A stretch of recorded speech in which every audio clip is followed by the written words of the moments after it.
ভারতীয় ক্রিকেট টিমে বর্তমান সময়ে ভাই রিঙ্কু সিংহের কথা কি বলবো। বর্তমানে দারুণ চন্দা খেলায় ক্রিকেটার ভারতীয় ক্রিকেটে ইশারার জায়গাটা দখল করে নিয়েছেন ভাই। নিজের বাবা নিজেকে ক্রিকেটার বানাতে কতই না যে কষ্ট করেছে। বাবার সব পরিশ্রমের ফল ছেলের ক্রিকেটের জন্য তিনি বিলীন করেছেন। আর এই বিলীন করার কারণে আজ ছেলে ভারতীয় ক্রিকেটার হিসাবে দেশের মাটিতে দেশের বাইরে ভারতের জন্য লড়াই করছে।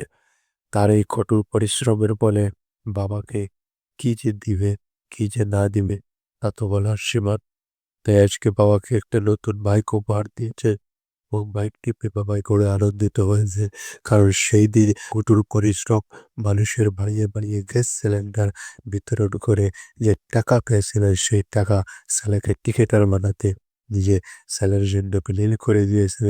তার ফলে আজকে বাবাকে একুশে একটা বাইক উপহার দিয়েছে এবং বাইকটি পেয়ে বাবা যে আনন্দিত হয়েছে। পৃথিবীতে যা কিছুই তুমি দেয় না কেন বাবার এই আনন্দ প্রাপ্তিটা আর তুমি পাবে। এটাই বাবার আশীর্বাদ ও সবসময় বাবার আশীর্বাদে তুমি ভারতীয় ক্রিকেটের মধ্যে স্থায়ী জায়গাটা করে নিয়েছো। তাই রিঙ্কু সিংহের প্রতি রইল শুভকামনা।